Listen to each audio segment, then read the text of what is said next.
நல்லதையே நினைத்தால் நல்லதே நடக்கும். செவ்வாயை அதிபதியாக பெற்றுள்ள மேசராசி அன்பர்களுக்கு இனி வரக்கூடிய காலங்கள் எப்படி அமையப் போகிறது? குறிப்பாக இந்த வாரத்தில் எப்படிப்பட்ட மாற்றங்கள் அவங்களுடைய வாழ்க்கையில் நடக்க போகிறது அப்படிங்கிறது எல்லாமே இந்த வீடியோவில் பார்க்கலாங்க. அது மட்டும் இல்லாமல் இந்த டைமில் அவங்க என்னென்ன பொருட்கள் வாங்கினா அவங்களுக்கு சிறப்பாக இருக்கும், அவங்களுக்கு உண்டான பரிகாரங்களையும் பார்க்கலாங்க. வீடியோவை ஸ்கிப் பண்ணாமல் பாருங்கள். வீடியோ பிடிச்சிருந்தா லைக் பண்ணுங்கள், கமெண்ட் பண்ணுங்கள், ஷேர் பண்ணுங்கள். இதுபோல் தகவலை தெரிஞ்சுக்க நம்ம சேனலை ஃபாலோ பண்ணுங்கள். சப்ஸ்கிரைப் பண்ணாதவங்க சப்ஸ்கிரைப் பண்ணிக்கோங்க. கூடவே இருக்க பெல்லைக்கான ப்ரெஸ் பண்ணிட்டு வாங்க வீடியோக்குள்ளே போகலாம். நவகிரக நாயகர்களின் முதல்வரான சூரியன் உங்களோட ராசியில் இருக்கிறாரு. தூரதேச பயணங்களின் மூலம் உங்களுக்கு பல நன்மைகளும் உண்டாக போகுது. செலவுகள் அதிகரித்து பண பற்றாக்குறை ஏற்படுறதுக்கான ஒரு சூழல் இருக்குன்னே சொல்லலாங்க. அதே நேரத்தில் எப்படியாவது பண வரவு இந்த காலகட்டத்தில் உங்களுக்கு இருக்குன்னே சொல்லலாம். சந்திரனின் நகர்வு மிக சாதகமாக இருக்கிறதுங்க. வியாபாரம் விருத்தி அடைய போறிய ஒரு காலனே சொல்லலாம். செவ்வாயானது 4ஆம் இடத்துல அமர்கிறாரு. அரசாங்க வேலைகளில் எச்சரிக்கையாக இருக்கிறது உங்களுக்கு சிறப்பான ஒரு பலன்களை கொடுக்குன்னே சொல்லலாங்க. அது மட்டும் இல்லாமல் காரிய தடைகள் ஏற்பட்டால் கூட கவலைப்பட வேண்டாம், அப்படி ஒரு சூழ்நிலை இருக்குன்னே சொல்லலாம். புதன் 12 1ஆம் வீட்டில் இருக்கிறாரு. சுபகாரியங்கள் தள்ளி போக்குறதுக்கான ஒரு காலனே சொல்லலாங்க. வெளியூர் பயணங்களால் பண விரயம் ஏற்படும்னு சொல்லலாங்க. தெய்வ வழிபாட்டின் மூலம் பல நன்மைகள் உங்களுக்கு உண்டாக போகுது. குரு பகவான் 2ஆம் வீட்டில் இருக்கிறாரு. மங்கள காரியங்களுக்கான செலவுகளை இந்த காலகட்டத்தில் நீங்கள் செய்ய போகிறீங்கன்னு சொல்லலாங்க. ஆன்லைன் வர்த்தகங்கள் நஷ்டத்தை ஏற்படுத்தும் கூட. கணவன் மனைவி உறவு மேம்படுன்னு சொல்லலாம். சுக்கிரன் 12ஆம் வீட்டில் இருக்கிறாரு. திருமண பேச்சுவார்த்தை தள்ளி கொண்டே போகக்கூடிய ஒரு காலனே சொல்லலாம். சனி பகவான் 12ஆம் வீட்டில் இருக்கிறாருன்னே சொல்லலாங்க. தொழிலில் எதிர்பாராத லாபம் உங்களுக்கு கிடைக்க போகுதுங்க. அது மட்டும் இல்லாமல் பணத்தட்டுப்பாடு பெருமளவில் குறையும். குடும்பத்தினர் பற்றிய கவலைகளும் இந்த காலகட்டத்தில் உங்களுக்கு நீங்க போகுதுங்க. ராகு பகவான் 12ஆம் வீட்டில் இருக்கிறாரு. வீண் கெட்ட பெயர் வராமல் பார்த்து கொள்வது உங்களுக்கு சிறப்பான ஒரு பலன்களை கொடுக்குன்னே சொல்லலாங்க. துக்கமான நிகழ்வுகளில் கலந்து கொள்ள வேண்டிய கட்டாயம் ஏற்படுங்க. கேது பகவான் 6ஆம் இடத்துல இருக்கிறாரு. தொழிலில் மந்த நிலை ஏற்படுறதுக்கான ஒரு நேரம்னே சொல்லலாங்க. நெருங்கிய நண்பர்கள் உதவி செய்யக்கூடிய ஒரு சூழ்நிலைகளும் இந்த காலகட்டத்தில் உங்களுக்கு அமைய போகுது. அதே மாதிரி புதிய நண்பர்களோட நீங்கள் எச்சரிக்கையாக இருக்கிறது உங்களுக்கு சிறப்பான ஒரு பலன்களை தருன்னே சொல்லலாங்க. இந்த ராசி அன்பர்களுக்கு பொறுத்த வரைக்குமே இந்த காலகட்டத்தில் கொஞ்சம் சிறப்பான ஒரு பலன்கள் அமைஞ்சா கூட ஒரு சில விஷயங்கள் தடைபடுறதுக்கான ஒரு காலனே சொல்லலாம். மேஷராசிக்கார அன்பர்களை பொறுத்த வரைக்குமே இந்த வாரம் பணம் சம்பந்தப்பட்ட விஷயத்தில் கவனமாக இருக்க வேண்டிய ஒரு காலனே சொல்லலாங்க. அது மட்டும் இல்லாமல் கூடுமானவரை செலவை குறைத்து கொள்வது உங்களுக்கு சிறப்பு. அதே மாதிரி சேமிப்பை இந்த காலகட்டத்தில் நீங்கள் அதிகரிக்கிறது ரொம்ப நல்லதுங்க. இல்லை அப்படின்னா மாத கடைசியில் பெரிய அளவில் நிதி பற்றாக்குறை ஏற்படுறதுக்கான ஒரு காலனே சொல்லலாம். அதே மாதிரி கடன் வாங்க வேண்டிய சூழ்நிலைகள் கூட இந்த காலகட்டத்தில் உங்களுக்கு உருவாக போகுது. நீங்கள் எச்சரிக்கையாக செலவு செஞ்சால் உங்களுக்கு இந்த பிரச்சனைகள் அனைத்துமே தப்பிக்கலாம். மாணவர்கள் கல்வி சம்பந்தப்பட்ட விஷயத்தில் கவனமாக இருக்க வேணும். வேலையிலும் வியாபாரத்திலும் சரிங்க, கவனக்குறைவு வேண்டாங்க. அது உங்களுக்கு ஆபத்தை கொடுக்குன்னு சொல்லலாம். எதிரிகளை நண்பர்களாக மாற்றும் சூச்சம் விட்டியை கற்றுக்கொள்வது உங்களுக்கு சிறப்புங்க.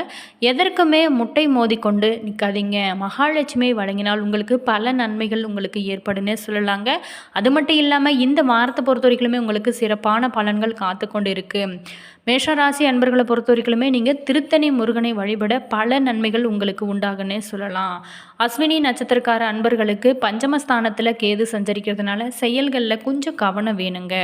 செய்து வரும் வியாபாரத்தில் நேரடி பார்வை இருப்பது நல்லதுங்க. உத்தியோகத்தில் இருப்பவங்க தவறுக்கு இடம் கொடுக்காமல் செயல்படுவது ரொம்பவும் முக்கியமானதாக சொல்லப்படுது. அதே மாதிரி செவ்வாய்க்கிழமை அனைத்திலுமே விழிப்புணர்வு உங்களுக்கு அவசியங்க. பரணி நட்சத்திரத்தில் பிறந்த அன்பர்களுக்கு அதிர்ஷ்டகாரகன் சுக்கிரன் உச்சம் பெற்றிருக்கிறதுனால விருப்பம் அனைத்துமே இந்த காலகட்டத்தில் உங்களுக்கு பூர்த்தியாக போகுதுங்க. அதே மாதிரி வியாபாரமும் ரொம்ப விருத்தியாகவே ஆகுன்னு சொல்லலாங்க. எதிர்பார்த்த லாபமும் உங்களுக்கு கிடைக்கும். தடைப்பட்ட வேலைகள் அனைத்துமே இந்த காலகட்டத்தில் உங்களுக்கு நடக்குன்னு சொல்லலாங்க. ஒரு சில பேர்த்துக்கு புதிய வாகனம் வாங்கக்கூடிய ஒரு யோகங்களும் அமைய போகுது. அதே மாதிரி நீங்கள் புதன்கிழமை நிதானமாக செயல்பட்டால் உங்களுக்கு சிறப்பாக அமையுன்னே சொல்லலாங்க. அது கார்த்திகை 1ஆம் பாதத்தில் பிறந்த அன்பர்களுக்கு இந்த வாரம் கொஞ்சம் நிதானமாக செயல்பட வேண்டிய ஒரு காலனே சொல்லலாங்க. ஜென்ம ராசிக்குள்ள சூரியன் சஞ்சரிக்கிறதுனால வேலையின் காரணமாக பல அலைச்சல்கள் உங்களுக்கு இருக்குன்னே சொல்லலாம். அதே மாதிரி உடல்நிலையில் சிறு பாதிப்பு ஏற்பட்டு விலகுங்க. குருவின் பார்வையிலால் வேலையில் இருந்த நெருக்கடிகள் அனைத்துமே உங்களுக்கு நீங்க போகுது. அதே மாதிரி முடங்கி கிடந்த தொழிலில் நல்ல ஒரு முன்னேற்றம் காணப்போகுதுங்க. வியாழக்கிழமை விழிப்புடன் செயல்பட்டால் உங்களுக்கு சிறப்பான ஒரு நாளாக அமையனே சொல்லலாம். சந்திராஷ்டமம் 13/5/2025 அதிகாலை 2:45 மணி, 15/5/2025 மதியம் 1:30 வரைக்குமே உங்களுக்கு கொஞ்சம் கவனமாக இருக்க வேண்டிய ஒரு நேரம்னே சொல்லலாம். சில பலன்கள் உங்களுக்கு சாதகமாக அமைஞ்சிருக்குங்க. ராசியில் சூரியன் உச்சம், பரிவர்த்தனை யோகத்தில் 2 பக்கமும் 2 சுபகிரகங்கள், 2ஆம் இடத்துல சுக்கிரன் இருப்பது போல் கணக்கில் நம்ம எடுத்துக்கொண்டால் பொருளாதாரம் அற்புதமாகவே இருக்குன்னு சொல்லலாங்க. அதே மாதிரி புதிய முயற்சிகளில் முன்னேற்றம் இருக்கும். என்ன நினைக்கிறீங்களோ அதுவே நடக்குன்னு சொல்லலாங்க. நல்லதே நினைத்தால் உங்களுக்கு நல்லதே நடக்கும். குடும்பத்தில் இனிமையும் இந்த காலகட்டத்தில் ரொம்ப சிறப்பாகவே இருக்குங்க. கருத்து வேற்றுமைகள் அனைத்துமே இந்த காலகட்டத்தில் மறையும். தொழில் விருத்தியாகனே சொல்லலாம். வியாபாரத்தில் நல்ல ஒரு முன்னேற்றம் கிடைக்கும். அதேமாரி வேலையில் உயர்வு, குடும்பத்தில் சுபகாரியங்கள் முதலியவை நடைபெறும்னு சொல்லலாங்க. லாபஸ்தானத்தில் சனி ராகு இணைப்பு லாபத்தை உங்களுக்கு அதிகரிக்க போகிறாரு. தொழிலில் புதிய முயற்சிகள் அனைத்துமே வெற்றியாக போகுதுங்க. ஒரு சில விஷயத்தில் மட்டும் நீங்கள் கவனம் வேணும். இது என்ன விஷயத்தில்? ராசிநாதன் சுகனஸ்தானத்தில் வலிமை குறைந்து இருக்கிறதுனால சந்தோஷத்திற்கு நடுவே அவ்வப்பொழுது குழப்பங்களும் ஆரோக்கிய குறைபாட்டிற்களும் ஏற்படவும் சில பேர்த்துக்கு வாய்ப்பு இருக்குது. அதே மாதிரி ஜென்ம ராசிக்கும் அஷ்டமஸ்தானத்துக்கு சனியுடன் பார்வை இருப்பதாலும் ராசியிலேயே உஷ்ணகிரகமான சூரியன் இருக்கிறதுனால உடல் பாதிப்பு ஏற்படுங்க. உடலில் கட்டி ஏற்படுதல், தலைவலி, மூட்டு வலி, கண் உபாதைகள் ஏற்படவும் சில பேர்த்துக்கு வாய்ப்பு இருக்குங்க. அதே மாதிரி நீங்கள் உணவிலும் ஓய்விலும் அதிக அக்கறை எடுத்துக்கொள்வது உங்களுக்கு சிறப்பான ஒரு பலன்களை கொடுக்குன்னே சொல்லலாங்க. அதே மாதிரி குறைஞ்ச வரைக்குமே ஆயுளை நீங்கள் குறைச்சிக்கோங்க. அது உங்களுடைய ஆயுளை கூடுன்னே சொல்லலாம். நம்ம மாலை நேரத்தில் விளக்கேற்றி வைத்து ராம ஜெபம் செய்து வாங்க, உங்களுக்கு நல்லதே நடக்கும்னு சொல்லப்படுது. மேஷராசி அன்பர்களுக்கு மேஷம் அப்படின்னாவே கிடாய் ஆடு அப்படின்னு பொருளுங்க. கிடாய் ஆடு நவகிரகங்களில் செவ்வாய் பகவானுக்குரிய ஒரு விலங்குன்னு சொல்லலாம். செவ்வாய் பகவான் போர்க்கிரகம் ஆவார். தமிழ் கடவுளான முருகப்பெருமான் செவ்வாய் பகவானின் அம்சம் கொண்டவர். எனவே இந்த ராசிக்கார அன்பர்கள் பொறுத்தவரைக்குமே இயற்கையாகவே இவங்களுக்கு தைரியம் அதிகமாகவே இருக்கும். அது மட்டும் இல்லாமல் வீரம் நிறைந்தவர்களாக இருக்கக்கூடிய அன்பர்கள்னே சொல்லலாங்க. உஷ்ணம் உடலை பெற்றவங்க, பல நன்மைகளை அனுபவிக்கும் யோகம் கொண்டவங்க இந்த ராசிக்கார அன்பர்கள்னே சொல்லலாங்க. பிற ராசிக்காரர்கள் மேஷ ராசியில் நம்ம பொருந்திருக்க கூடாதா அப்படின்னு கூட ஏங்குற அளவுக்கு இந்த ராசி அப்படி ஒரு அற்புதமான ராசிங்க. சில பரிகாரங்களை நம்ம செஞ்சாலே நம்மளுடைய வாழ்க்கையில் இருக்கும் கஷ்டங்கள் அனைத்துமே தீர்ந்து நிச்சயமாக ஒரு மாற்றத்தில் நம்ம இருப்போன்னே சொல்லலாம். மேசராசிக்கார அன்பர்களை பொறுத்த வரைக்குமே தங்களோட வாழ்வில் பல யோகங்கள் மற்றும் நல்ல பலன்களை தொடர்ந்து பெறுவதற்கு ஒவ்வொரு செவ்வாய்க்கிழமையுமே முருகப்பெருமான் கோவிலுக்கு சென்று முருகனை வழிபட வேண்டுங்க. வாரம் சென்று வழிபட முடியலனாலும் மாதத்தில் ஒரு செவ்வாய்க்கிழமை அல்லது முருகனுக்குரிய விசேஷ தினங்களான கிருத்திகை, சஷ்டி தினங்களில் வழிபட்டு வர வேண்டுங்க. உடன் பிறந்த சகோதரிகளுக்கு தேவையான உதவிகள் செய்வதும் மேஷராசியின் அதிபதியான செவ்வாய் பகவான் அருளை உங்களுக்கு பெற்றுத்தருவார்னே சொல்லலாங்க.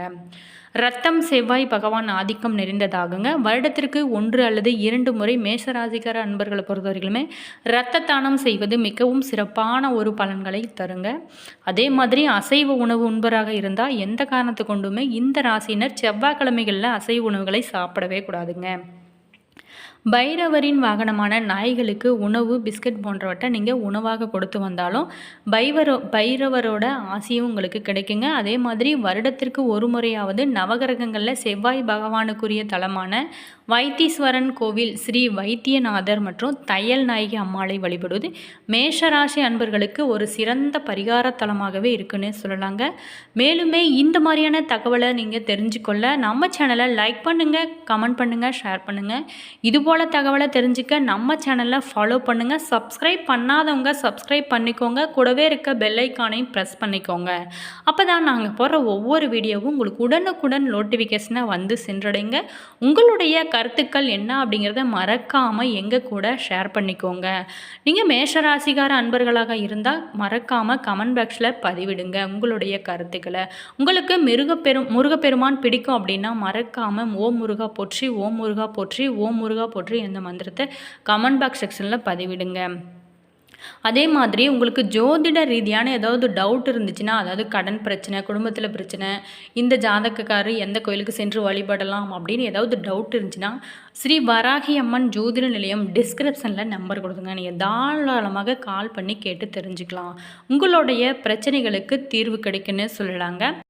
பிற நாட்டு ஜோதிட கலையிலும் நமது இந்திய ஜோதிட சாஸ்திரத்தைப்படியும் ஜோதிடத்தில் மொத்தம் 12 ராசிகள் இருப்பதாக சொல்லப்படுகிறதுங்க. மனிதர்கள் அனைவருமே இந்த 12 ராசிகள் தான் பிறக்கின்றாங்க. 12 ராசிகளில் பிறந்தவங்க ஒவ்வொருவரும் வெவ்வேறான குணாதிசயங்களை கொண்டவங்களாக இருக்கக்கூடிய அன்பர்கள்னே சொல்லலாங்க. இந்த 12 ராசிகளில் முதலாவதாக வரக்கூடிய ராசி தான் மேஷ ராசி.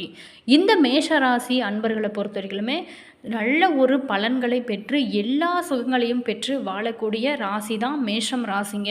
இந்த மேஷ ராசியில் பிறந்திருக்கூடாதுன்னு பல பேர் ஏங்குற அளவுக்கு இந்த ராசி இருக்குன்னு சொல்லாங்க. All views. தேங்க்யூ.